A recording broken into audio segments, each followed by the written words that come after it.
Hello? I'm Isla, 36, walking into Thanksgiving like a trap. I have no child like you, my mom shouted precisely. Then the slap arrived, crisp before I found my breath. 20 years collapsed into one sharp public lesson. I stood, the linen bit, my patience finally quit.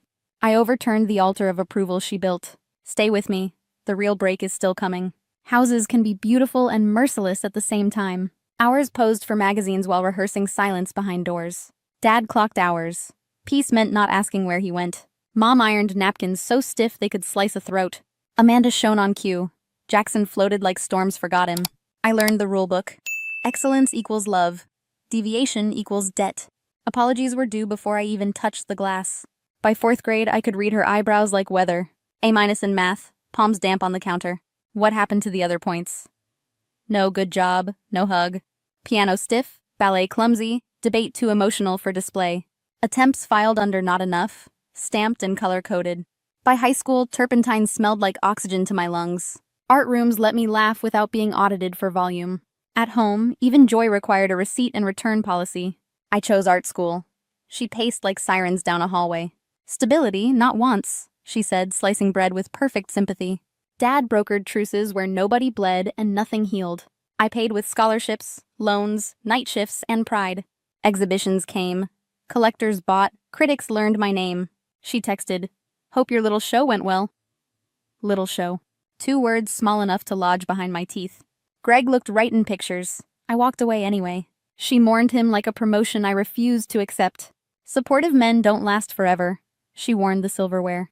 Translation: pick a handler, not a partner, and smile. So I built a studio in a drafty, gorgeous warehouse. Invoices late, colors loud, sleep negotiable, hope stubborn.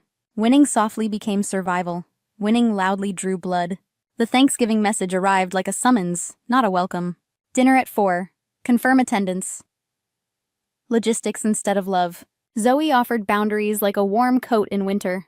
James offered backup like a bodyguard for feelings. I told them no. If courage came, it'd be mine. I made cranberry orange relish, chose a burgundy dress, drove home.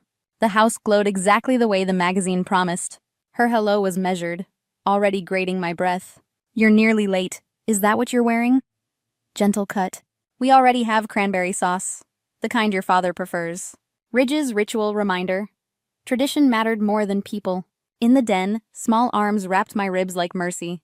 Then the dining room called court into session. Crystal for the jury. I should have known the sentence was already written. I arrived early, burgundy dress and cranberry orange relish in hand. She opened the door like a manager clocking a late shift. You're nearly late. 20 minutes before 4. Her eyes inventoried hair, shoes, posture. Is that what you're wearing? Already grating. In the kitchen, Amanda lined vegetables in rows. I set my dish down. Mom peered in like customs. We already have cranberry sauce, the kind your father prefers. Ridges. Ritual. Reminder. Tradition outranked people. I slipped to the den. Sophia and Ethan crashed into my ribs like sunlight. After dinner, we'll draw, I said, believing it briefly. Dad appeared, cologne and unfinished emails. Place cards dictated seating. I landed between Jackson and Ethan. Jackson squeezed my knee like a hidden valve. We discussed brining and shortages. Peace pretended to exist, thin as steam. Then the knives began. How is your drawing going? Not art, drawing like napkin sketches. Very well, I said. A solo show sold most pieces. How nice, she said, tone erasing the fact. There's a sensible firm hiring, benefits, a real office. Mom compared the grandchildren's accolades to my school plays. Amateur theatrics, she said. I drank water that couldn't drown the ache. Jackson whispered, tell them about American Artist. Mom, magazines aren't retirement plans. I passed my relish. She called it innovative but unnecessary. When I thought we might escape, she cited me like game. I saw Greg's mother at the club, she said. Engaged, junior partner, Brooklyn. I nodded, breathing numbers instead of words. He had potential, she sighed. He supported your hobby. It's my career, I said, careful. We wanted different things. Yes, he wanted a family, she carved. And you wanted to paint in a warehouse. Jackson tried. Her work's in galleries. Stay out of this, she snapped, and the room shrank. Forks paused. Even the gravy went quiet. I'm happy with my life, I said louder. She smiled. At 36, happiness needs a plan. Savings, property, husband, children. Each word landed like a stamped denial. I tasted metal and let silence hold the line. My palm found the linen, an anchor. Jackson's hand returned, steady for breathing. Some families clink glasses. Ours sharpened compliments into cutlery. I swallowed another answer and felt the room tilt. I should have known her next sentence wouldn't spare the children. She sharpened her smile until it could cut through bone. I have no child like you, she said almost kindly. Steam rose from the turkey. My pulse hammered the crystal. Dad reached for water. Jackson steadied my knee under the table. I inhaled to answer, and never got the chance to speak. Her hand wasn't delicate this time. Practiced fingers suddenly merciless. The slap landed crisp and public. Forks froze halfway to mouths. Sophia's mouth made an O. The house itself held breath. Heat climbed my cheek. Something colder aligned hard in my spine. Shame tried to speak for me. I told it to sit. I stood, the chair scraping a word everyone understood. Enough. My fingers caught the linen. Resolve stitched tight into the hem. Sit down, she said, pearls steadying those two clipped words. No, I answered, vertebrae clicking back into place at last. This is my house, she added. Then watch, I said to her. I lifted the beautiful lie, not pretty, not polite, honest. Glass sang, then shattered. The roast skidded toward the flowers. Wine sheeted red across cream, a map of overdue truth. Cranberry kept its ridges while dignity didn't find a grip. Tradition hit the floor and stopped pretending it was love. Her gasp sounded like a hinge rusting shut in winter. She stared from wreckage to the print of her hand. This is how you solve problems? She whispered, shaking. This is how I stop being your problem to solve, I said. Dad said my name. Patrick moved the children from the doorway. You humiliated me, she hissed, pointing at gravy on silk. You humiliated me for decades, I said, finally standing straight. In private. In public. In every careful sentence you curated. That's nonsense, she said. I gave you countless opportunities. You slapped your adult daughter, I answered, slow and clear. Jackson stepped beside me. She's right. This went too far. Don't be dramatic, she said. Help me fix this table. No, he said, and the room learned unfamiliar weather patterns. Dad finally stood. Catherine, you need to stop, he said quietly. His voice sounded new, like a door he'd never tried. Stop what? Expecting standards? She asked, brittle and blazing. Expecting obedience, I said. Calling control love. Naming harm help. I'm done performing to keep your peace intact tonight. You'll regret this, she warned. You'll crawl back when I'm right. Maybe, I said, but I won't crawl to do it. Silence pooled across the ruined carpet like cooling wax. This is my boundary, I said. If you want a relationship, respect it. Under your rules? She asked. Under respect, I said. Non-negotiable. Dad swallowed. Amanda looked up, torn between choreography and conscience. We can talk like adults, he offered. We just did, I answered. I stepped away from the wreckage, lighter than gravity allowed. Where are you going? She asked, finally unsteady and pale. Toward a life that doesn't hurt to enter, I told her. I took my coat. Jackson matched the movement without hesitation. Cold air met the heat on my cheek and cooled it. I didn't look back. I'd already looked back for years. If you think that crash was the end, you're mistaken. What came next would cut deeper than broken glass. We hit the porch. Cold air stitched heat in my cheek. I'm with you, Jackson said. Only if it's your choice. It is. We walked. Dad called. Speaker on. Are you safe? He asked. I'm sorry, I should have stood. You should have, I said. You still can, now. How? Name it, out loud, to her, to yourself. She slapped you, in front of everyone. It was wrong. Thank you. From here my terms, no more mom-filtered updates. If I call, he said, it'll be to hear you. That's a start. Mom called. Decline. Again. Third time, I answered. You have 60 seconds. Respect them. Come back and apologize for that scene, she said. For the slap? I asked. That apology belongs to me. Don't be dramatic. You humiliated this family. You hit your adult daughter, I said. We're not debating. We're setting terms. Term 1. Name what you did specifically. It was a slap, and you provoked it. Then term 1 fails. No contact until you understand assault. Silence. Term 2. No more career rescues dressed as love. No job opportunities, no handlers, no calling my work a hobby. Term 3. Respect that survives disagreement. If you speak with contempt, I leave or hang up. You're threatening me. I'm informing you. Boundaries aren't weapons, they're doors. They open for people who knock like they live here. You'll regret this. Maybe, not tonight. I ended the call. Zoe opened her door. You table-flipping legend. We ate. Grief simplified hunger. I laid out the night. Jackson filled the gaps. That wasn't a tantrum, Zoe said. It was a boundary. I don't feel heroic, I said. I feel scraped clean. That's how beginnings sound, she said. Jackson. No more overnights there. New holidays this year. I want that, I said. In the bathroom, the print on my cheek faded. On the couch, I forged a key sentence. If you speak to me with contempt, I will leave. I said it until it fit in my mouth. I pictured canvases like open doors, paint as a way through.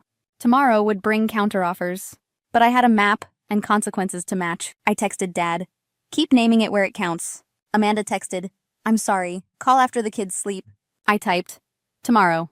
We'll say it there, not here. James, proud of you. Need me there? Tomorrow, I wrote. Tonight I keep the quiet.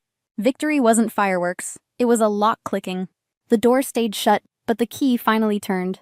Tomorrow I'd begin with 2 appointments, a canvas and a therapist. Neither required my mother's signature. Morning arrived quieter than I remembered quiet could be. Zoe made coffee. Jackson mapped logistics. I mapped my heart.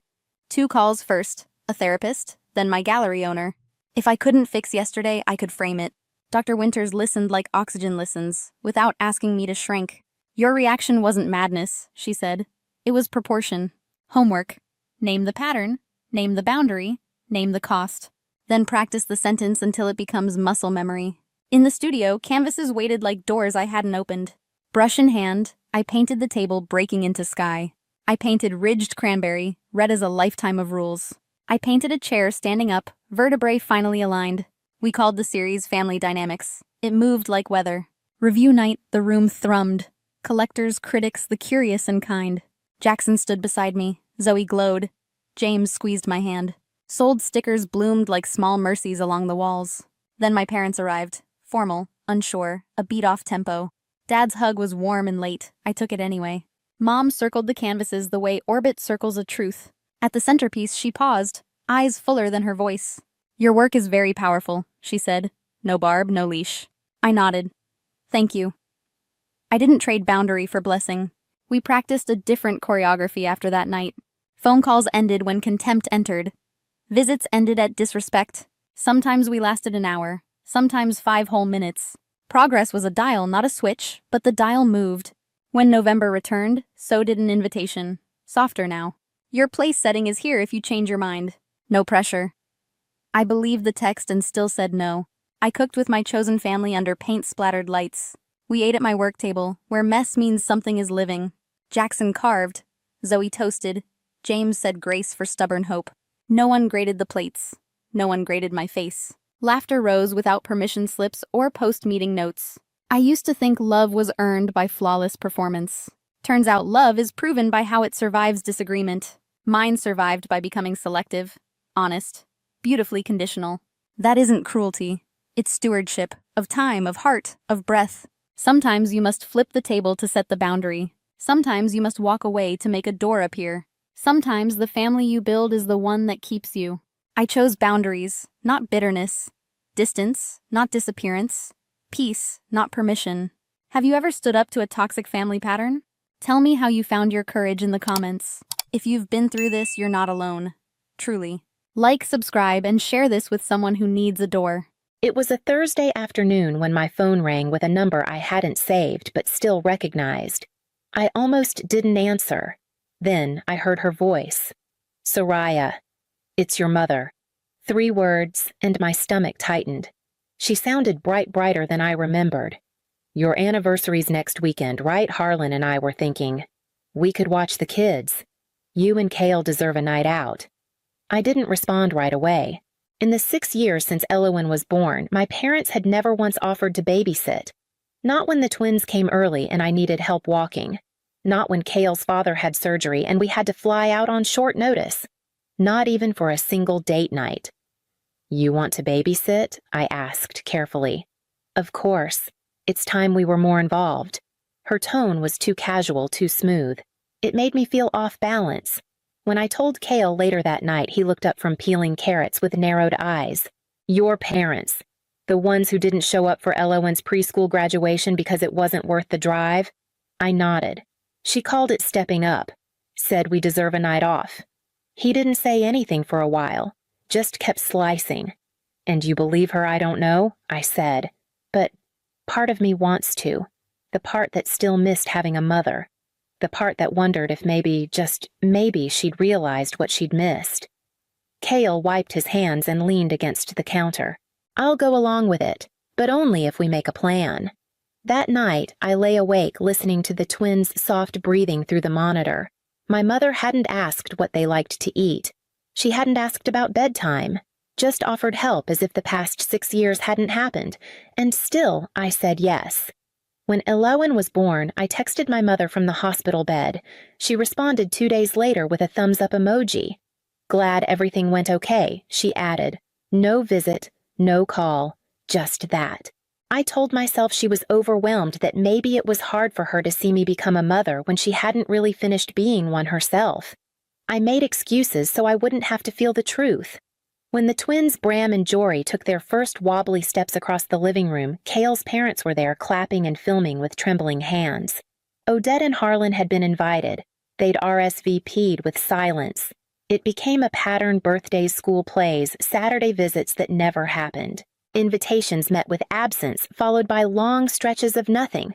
I used to send photo updates, little collages of milestones, messy faces, and wonky drawings. Then one day I stopped. I couldn't pinpoint when, but I know it was after Elowen asked, "Do Grandma and Grandpa not like us?" That night, I sat on the porch while Cale rocked Jory back to sleep. He joined me, cradling the monitor, and asked gently, "Why do you keep trying?" "Because I want to believe they care," I said. "Because they're my parents." He reached over and covered my hand with his. "Hope is good. But if you're not careful, it turns into a kind of self-harm."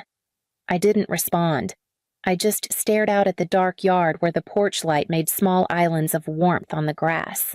I hated that he might be right.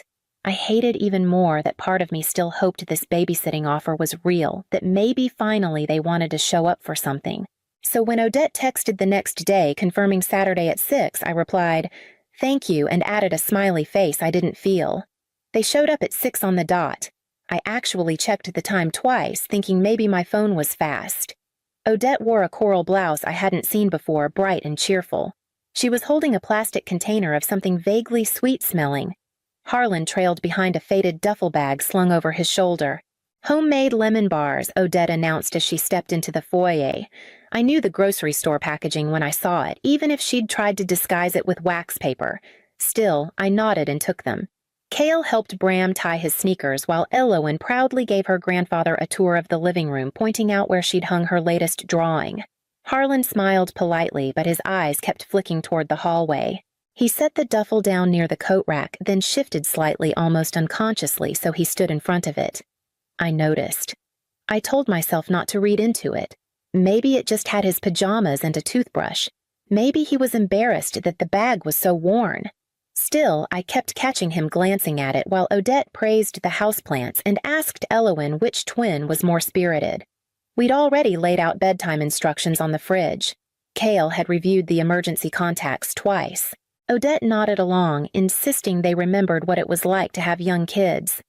"We raised you, didn't we?" she said with a small laugh, sipping the tea I'd made. I smiled too, but it didn't reach my chest. Something about Harlan's posture was off. Too stiff, too present, as if guarding something instead of settling in. Cale was zipping up his coat and nudging me gently toward the door when Odette said, "Don't worry about a thing. We've got them." I looked over my shoulder. Harlan's hand was resting on the duffel's handle. He didn't move. He didn't smile.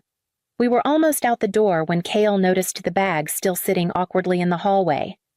"Want me to put this in the guest room for you?" he asked casually already, bending down to grab the handle. No Harlan barked louder than necessary. He stepped forward, hand outstretched, but Cale had already lifted the bag. "It's fine," Cale said, blinking. "Just trying to help." Harlan took another step, but Odette grabbed his wrist. "Let it go," she hissed. Cale gave me a look, one I knew well. Calm on the surface, calculating just beneath. He set the bag down on the bench and unzipped it. Then everything stopped. He froze first. His shoulders locked. His breath caught like he'd swallowed ice. Then he turned to me, voice low, too steady. "Get the kids. Call 911. I didn't move. "What? Now, Sariah." I stepped forward and looked inside. There were coils of rope, 2 rolls of duct tape, a half-used bottle of children's Benadryl, 3 smaller prescription bottles with labels torn off, and at the bottom a handgun wrapped in a hand towel. Nestled beside it, 3 tiny suitcases, 1 pink with stars, 1 blue with dinosaurs, 1 green with rocket ships, each labeled in block letters Elowen, Bram, Jory. My mouth dried instantly. "What is this?" I whispered. My voice didn't sound like mine. Odette's expression cracked. "You're overreacting."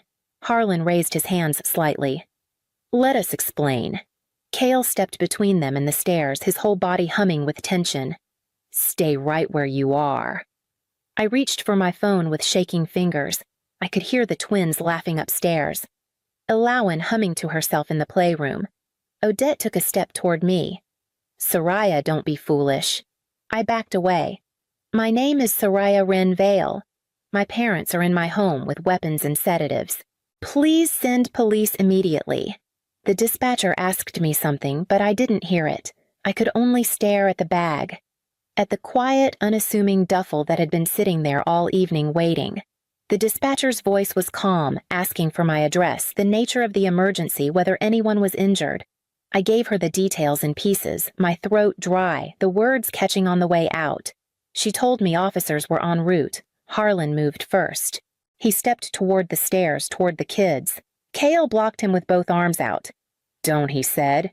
"Don't take another step." Harlan froze. His face had changed, no longer startled, but calculating. Cold. "You don't understand what we're trying to do." "You brought rope," Cale said. "And drugs." I added, my voice trembling, now loud with disbelief. "And a gun." "You brought a gun into my house." Odette's mouth twitched. "For protection," she said, as if it were the most natural thing in the world. From who I asked. From anyone who would try to stop us from doing what's right. "What's right?" I echoed. I stepped between them and the stairs. "What exactly were you planning?" Odette's eyes glistened. "They deserve to know who we are. They deserve time with us. Real time, not filtered through your judgment. So you were going to take them?" I asked, quieter now. "Without telling us, we left a note," Harlan said. "It's in the side pocket." Cale bent down, pulled out a folded piece of paper. His face crumpled as he read. Then he handed it to me. "We're taking what's ours. You've had them long enough. Don't try to stop us." Odette was crying now, but it was twisted more rage than remorse. "You turned them against us. You let her parents be the only ones they know." I stared at her. "You had 6 years. "Pity invitations," Harlan snapped. "Always on your terms. We were never truly welcome." Sirens began wailing in the distance. Cale and I didn't move. We stood between them and the children. "I don't care if you think it was justified," I said. "You packed up drugs and rope and child-sized luggage. You were ready to disappear with them." "We weren't going to hurt them," Odette whispered. "You already have," I said. The red and blue lights splashed across our front windows. Tires screeched in the driveway. The front door swung open as officers flooded in with guns raised. The moment the police entered, Harlan stepped forward, trying to assert himself. "This is a misunderstanding," he said, holding his hands out, palms up. "We're their grandparents. We're allowed to be here." An officer moved past him and pointed to the bag. "Is this yours? I packed it," Harlan said. "We were just staying the night." Odette was crying now, her shoulders shaking as she clung to the edge of the entry table. "This is absurd," she gasped. "We were just trying to spend time with our grandchildren." "That's not a crime." Cale stood silently by the stairs, his arms out like a gate. I watched one of the officers unzip the bag, fully pulling items out one by one. The rope, the tape, the bottles, the gun. The officer looked at us. "Can someone tell me what's going on?" I handed him the note, the one from the side pocket. The words were neat, deliberate, typed in all caps. "We're taking what's ours. You've had them long enough. Don't try to stop us." The officer's jaw tightened. He passed it to his partner. Another officer gently moved Odette to the side as she wailed something about betrayal. "She's always been like this. Odette snapped, gesturing at me. Ungrateful, closed off. We tried to love her and she shut us out, and now she's poisoning our grandchildren too. I didn't answer. There was nothing left to say. Harlan's voice cut through her sobs. You've given her too much power, he told the officers. We're their blood. That should mean something. That's not how this works, one officer replied, already pulling zip ties from his belt. We didn't intend to hurt anyone. Harlan insisted, his voice rising now. We just wanted time. Time away from this twisted version of a family she built. Cale let out a low breath. You were going to drug them, Odette screamed. They wouldn't have even remembered. We would have made it easy, gentle.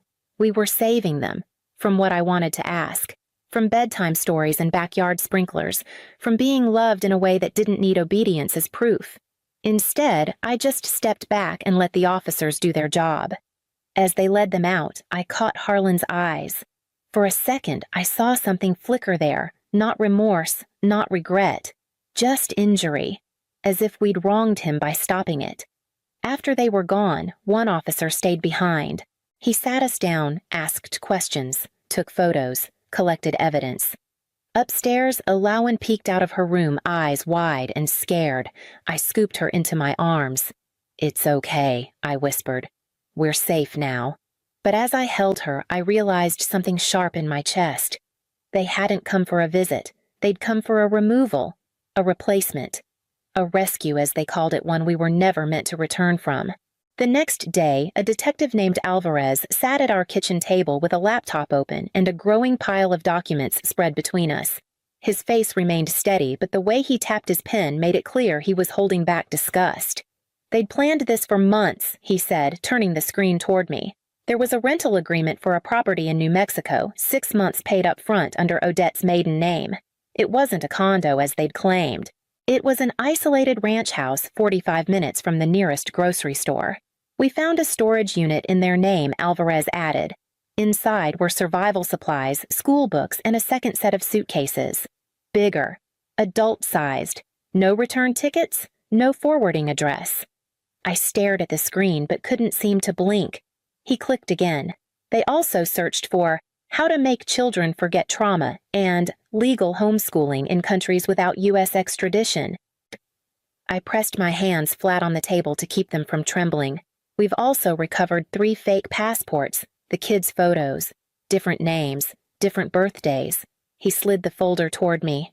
I didn't want to look, but I did. Alawan was Catherine. Bram was Michael. Jory was David. They'd renamed them, rewritten their beginnings. They hadn't just intended to disappear with our children, they intended to rewrite who they were. They never planned to bring them back, Cale said quietly. Alvarez nodded. Everything we found supports that. I thought of the suitcases, of Elowen's scribbled drawings on the fridge, of the boys' toothbrushes side by side, of how all of it would have been gone overnight, replaced by silence and a note that dared to call them theirs. Odette hadn't just wanted to steal time, she wanted to steal identity, to raise them again, this time right. Without me, without us. Alvarez packed up his things and promised to keep us updated as the case moved forward. That night, I sat on the floor outside the kids' room long after they were asleep, unable to move. I couldn't stop thinking about what might have happened if Cale hadn't opened that bag. They were never going to just borrow our children. They were going to erase us, and they'd nearly succeeded. The trial started 3 months later. By then, the kids were sleeping through the night again, and we had changed every lock in the house. Still, I flinched every time the phone rang unexpectedly. In the courtroom, Odette looked smaller than I remembered, hair pulled back, tight wrists, limp in her lap. She cried often. Her lawyer painted her as a grieving, misunderstood grandmother who made a terrible mistake out of love. I just wanted to be a real grandmother, she said on the stand, dabbing at her eyes. They never let us in. We were always on the outside. Her voice trembled, but I heard no regret, just injury. Then it was Harlan's turn. He stood tall, chin up, unshaken. They carry my name, he said. They are mine. This family she built, this boundary she drew around us that's not natural. A man has a right to his blood. The prosecutor didn't flinch. She laid out the evidence clearly: the fake passports, the typed note, the premeditated drug use. She showed the jury what I already knew: this wasn't a breakdown. It was a plan. When I was called to testify, I focused on the facts. I didn't cry. I spoke for my children, not my anger. I described the bag, the way Harlan stood in front of it, the look in Cale's eyes when he unzipped it, the way Odette reached for me, not in apology but in entitlement. They didn't ask, I said plainly. They took. The jury didn't take long. Guilty on all counts: attempted kidnapping, possession of controlled substances, firearm possession with criminal intent. Sentencing would come later. The courtroom emptied slowly, people whispering around us. Cale took my hand in the hallway, but I couldn't look at him. I stared down the long corridor instead, past the buzzing lights and peeling paint. I'd spent so much of my life trying to make them proud, trying to be something they could finally love. But all along, they hadn't wanted me. They'd wanted control. Even now, they couldn't see what they'd broken. And I finally understood: if they had never seen me as a daughter, they could never have seen my children as anything but trophies. 2 years have passed, but the weight of that night hasn't dissolved. It's just shifted. Alawan still checks the door locks before bed every night without fail. She calls it her superpower. We let her. We don't talk about why she started. The twins, now 5, barely remember any of it. Sometimes I envy that kind of forgetting. We never moved. Cale and I talked about it once, but ultimately we stayed. We changed the locks, added cameras, and repainted every hallway. There's a comfort in reclaiming the same space they tried to invade. Letters still arrive from the prison, always addressed in Odette's handwriting, sometimes a postcard, sometimes 10 pages. I used to read the first few lines. Now I don't even open them. Cale burns them in the backyard without a word. Last month I visited my cousin Mirelle. We hadn't spoken in years. She moved to Colorado when she was 19 to get away from Harlan's grip. I asked her about him, about what he was like when she was little. She didn't hesitate. He thought people were meant to be bent into usefulness. He saw family like land, something to inherit and control.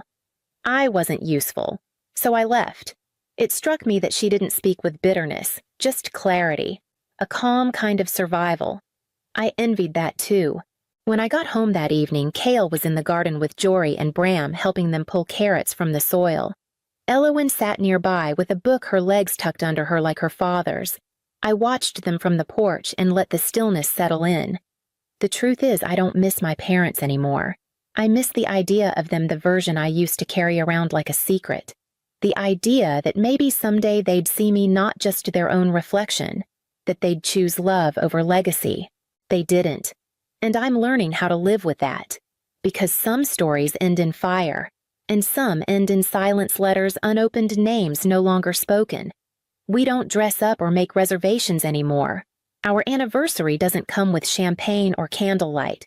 It comes with pancakes, quiet walks, and all 3 kids piled into our bed before noon. Cale calls it our family anchor day.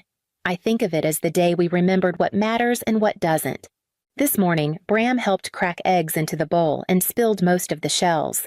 Jory insisted on carrying the juice pitcher and soaked his socks. Elowen sat in the sunroom after breakfast, sketching a picture of our backyard. She drew us all holding hands. She made the trees taller than the house.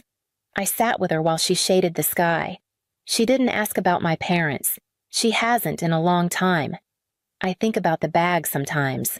The one that sat at our door like a gift, quiet and unassuming. The one that carried the truth. People think evil looks loud, that it storms in shouting. But sometimes it arrives early, smiling, with lemon bars and promises. Alawan looked up at me as she colored. "Do you like it?" she asked. I did. I loved it. Not because it was perfect, but because it was hers. Later we planted a fig tree in the yard. The twins named it Captain. I don't know why, but it's growing already stubborn and green and alive. That's what this day is now. Not a celebration of marriage, but of presence, of choosing every day to protect what we build. The first thing I noticed was the sound: sharp, rhythmic, and deliberate. Vanessa's manicured nails tapped against the polished surface of the conference table like a metronome counting down to her coronation. She sat draped in black silk, a diamond pendant catching the late morning light streaming through the tall windows. Her chin was lifted just enough to make sure everyone in the room understood where she believed the power rested. I didn't give her the satisfaction of a glance. Instead, I let my eyes wander across the room, the deep leather chairs, the faint scent of old paper and varnished oak, the neat rows of legal folders stacked before Robert Alden. The atmosphere was solemn, but to Vanessa, it might as well have been a victory parade. Robert sat at the head of the table, his reading glasses perched low on his nose. He was the kind of man who never wasted a word, and right now, he was shuffling through the will with the precision of someone who had known my father for over 3 decades. His movements were unhurried, as if he enjoyed the tension stretching between the three of us. Vanessa leaned back, crossing one leg over the other in a show of relaxed confidence. Her perfume, something expensive and overwhelming, lingered in the air, fighting for dominance over the scent of leather. I caught the faintest curl of her lips, a private smile she didn't bother to hide. She thought she'd already won. I folded my hands in my lap, steady and calm, feeling the familiar weight of the plan I'd carried for months. The silence between us wasn't empty. It was loaded, a space I'd learned to fill not with words, but with patience. Robert cleared his throat, glancing first at me, then at Vanessa. "Shall we begin?" he asked, his voice carrying that practiced blend of formality and finality. I nodded once, slow and deliberate, my gaze fixed on the woman across from me. She had no idea the ground beneath her was already shifting. 5 months earlier, the Hamptons estate looked like it had been plucked from the pages of a bridal magazine. White tints billowed gently in the ocean breeze. Crystal chandeliers hung from silk canopies, and the air was rich with the scent of roses and salt water. My father, Edward Calloway, stood at the altar, looking years younger in his tailored suit. His eyes lit up when Vanessa appeared, gliding down the aisle in a gown that seemed to drink in the sunlight. She was flawless, every movement graceful, every smile calibrated. She touched his arm like he was the only man in the world, and I wanted to believe she meant it. After my mother passed, I'd watched my father's world shrink to boardrooms and empty dinners. If this woman could pull him back into life, who was I to question it during the reception? She worked the crowd effortlessly, remembering names, complimenting outfits, laughing at every joke my father told. She even found me among the throng, linking her arm through mine. "Kiddo," she said warmly, pressing a velvet box into my hand. Inside was a delicate gold bracelet. "For your graduation." I wanted to give it in person. I thanked her, trying to ignore the faint stiffness in her eyes. It was there for only a second, a flicker of something colder, harder before the warmth returned. The rest of the night was a blur of champagne toasts and carefully staged photographs. My father beamed, and I smiled for him, telling myself that this was what he needed, that love, no matter how sudden, could be real. But as I watched her glide through the crowd, her laughter just a shade too polished, the doubt began to take root, small and silent. It would be months before I understood just how deep it would grow. It started so quietly, I almost convinced myself I imagined it. One Sunday, I showed up to my father's house with a bottle of wine, expecting our usual dinner, only to find the dining room cleared and the lights off. The next day, Vanessa texted, "Oh, sorry. We had dinner out with friends, must have slipped my mind to invite you. I brushed it off. People forget things." Then the locks changed. I didn't find out until I stopped by after work to drop off some documents my father needed. My key, the same one I'd had since I was 16, wouldn't turn. Vanessa answered the door with an apologetic smile that didn't reach her eyes. "Oh, Edward didn't tell you. We had the locks upgraded for security." She didn't hand me a new key. A week later, I noticed something stranger my father's words. Over lunch, He leaned back and, almost casually, said, "You're still trying to figure yourself out. Huh, no rush. But at some point, stability is important." It was the same phrasing I'd overheard from Vanessa when she thought I was out of earshot. It happened again and again. Little comments about my career, my apartment, the way I still lived like a student. They were wrapped in fatherly concern, but the edges were too sharp. I told myself it wasn't worth making a scene. My father seemed happy. And wasn't that what mattered? But the warmth between us had cooled. Calls went unanswered for days. Visits were brief, as if there was always somewhere else they needed to be. The distance settled in like a draft you can't quite locate unseen, but impossible to ignore. And beneath it all, a quiet unease was taking root, one I tried to push aside until the night everything became clear. It was late, the kind of hour when the house should have been still. I'd come by to drop off some papers for my father's signature, expecting him to be in his study. The lights were low, the air faintly scented with the remnants of Vanessa's perfume. As I passed the hallway leading to the sunroom, I heard her voice low, but not low enough. I paused, my back to the wall, and listened. Once he's gone, it's all mine. The kid won't get a cent. There was no hesitation in her tone, no trace of guilt. It was matter of fact, like she was confirming a delivery date. My pulse quickened, but I stayed silent, straining to hear the rest. "That's how we planned it," she went on, a small laugh curling around her words. "Everything's already in motion." I could hear the faint buzz of whoever was on the other end, but I didn't care about their voice. It was the certainty in hers that made my skin crawl. She ended the call without rushing, then stepped into the hallway, catching sight of me immediately, for a moment. We just stared at each other. Then her lips curved into a smirk. "Don't look so shocked." "Kiddo," she said, her voice rich with condescension. "This is how the world works." My first instinct was to lash out, to call her every name she'd earned, to demand she explain herself, but I didn't. Something inside me colder, sharper, clamped down on the anger. Words would give her too much. Instead, I let the silence stretch, meeting her gaze until she finally turned away, her heels clicking against the hardwood as she disappeared into the kitchen. In that moment, I understood two things she was absolutely certain she would win, and she had no idea I'd just decided to play a much longer game. I left the papers on my father's desk, the pen resting neatly on top, and walked out without another word.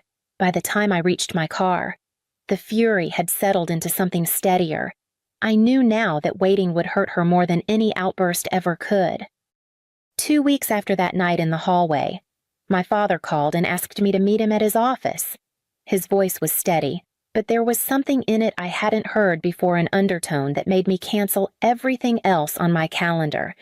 When I arrived, he was sitting behind his desk, a manila folder in front of him and an untouched cup of coffee cooling at his side.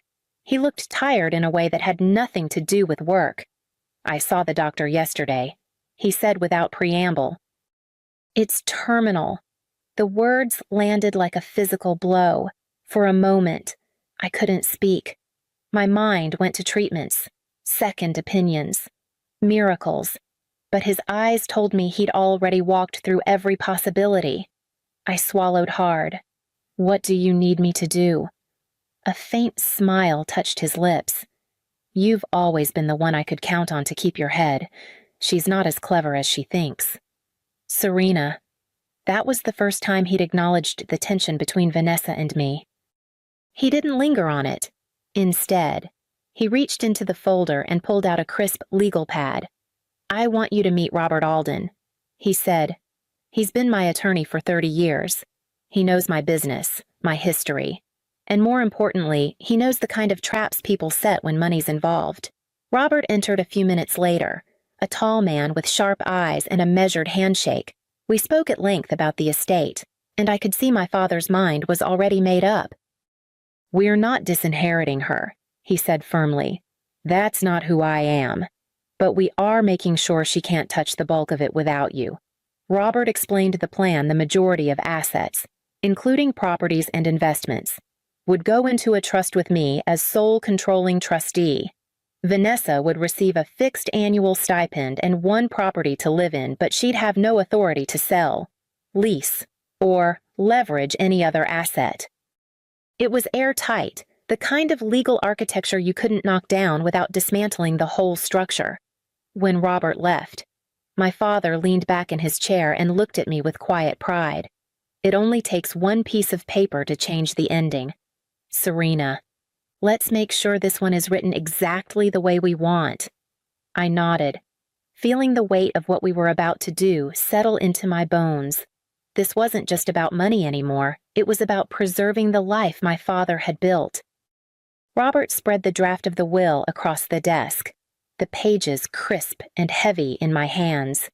Each section was meticulously labeled, every paragraph a safeguard against the kind of ambition we both knew Vanessa harbored.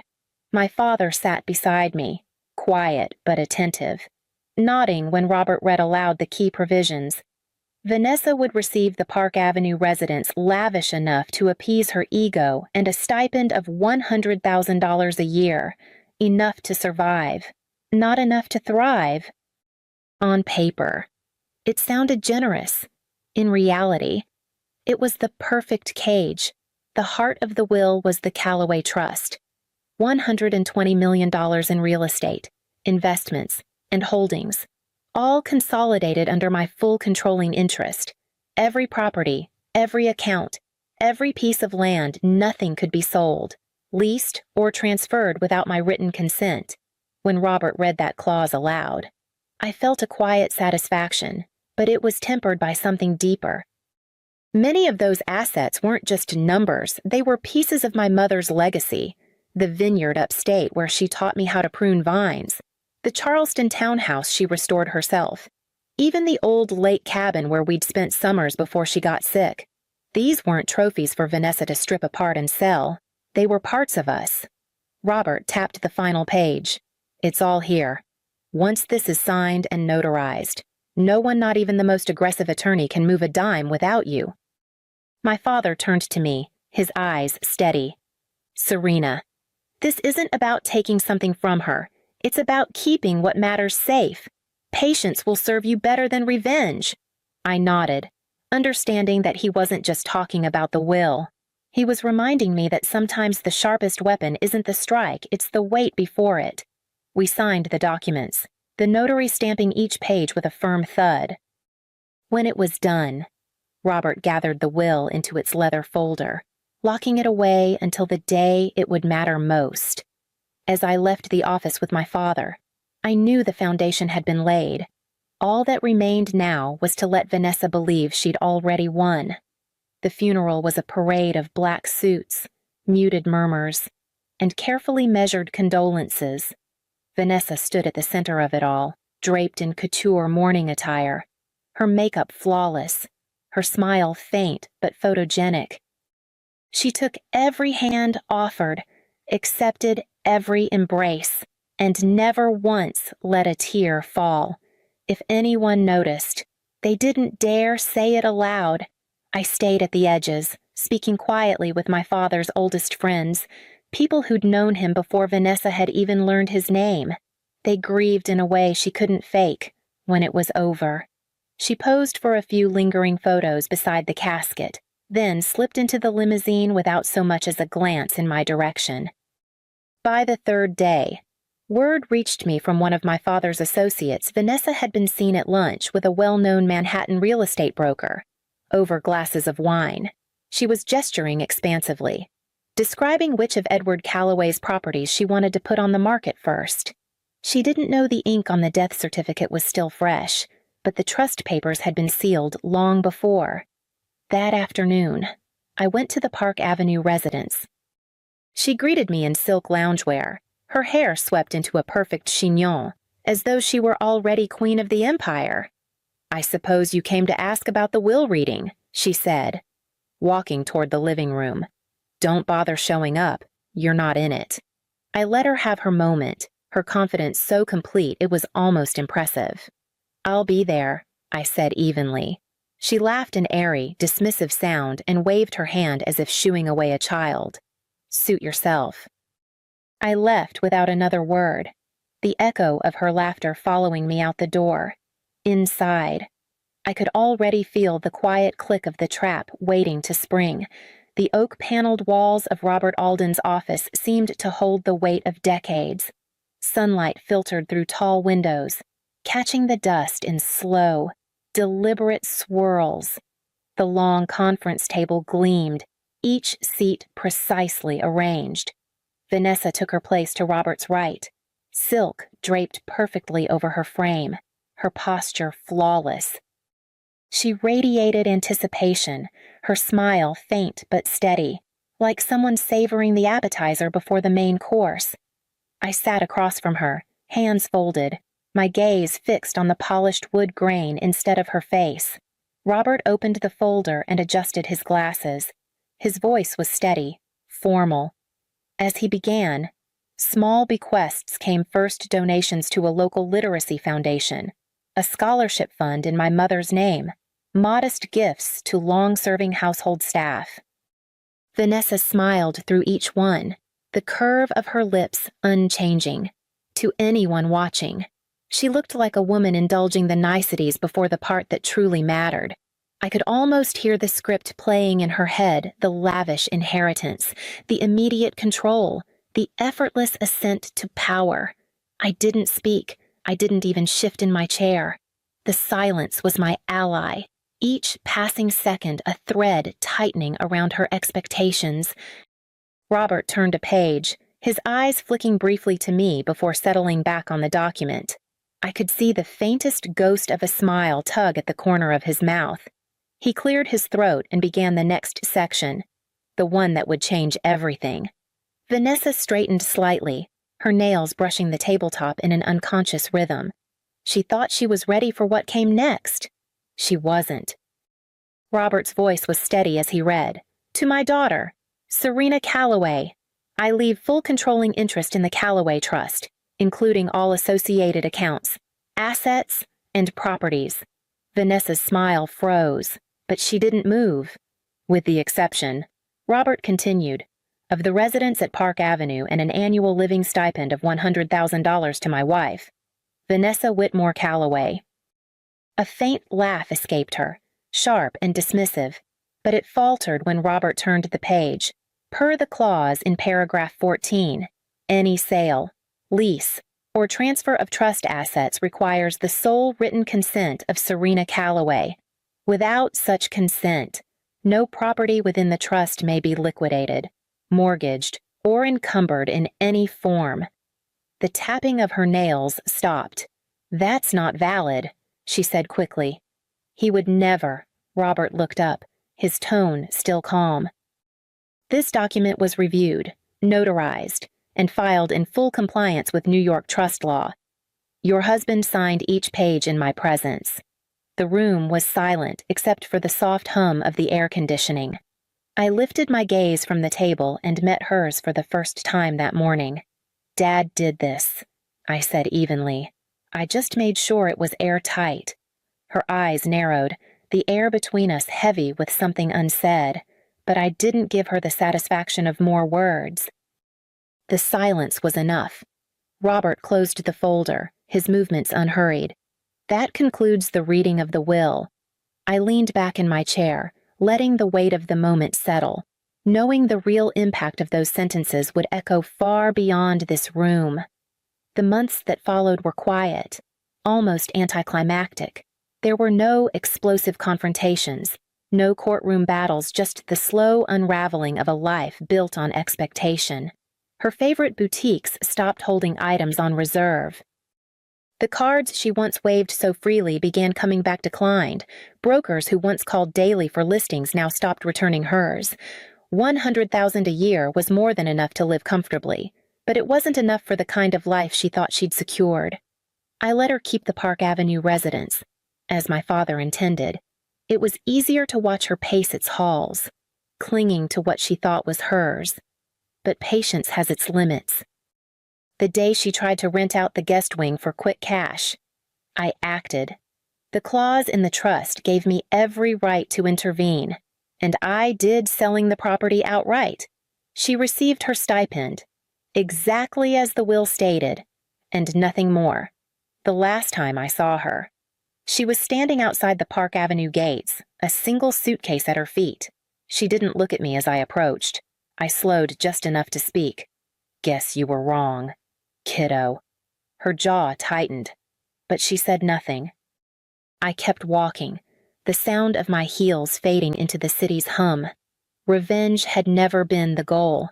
My father was right. Patience served me better. And sometimes, silence can cut deeper than any blade.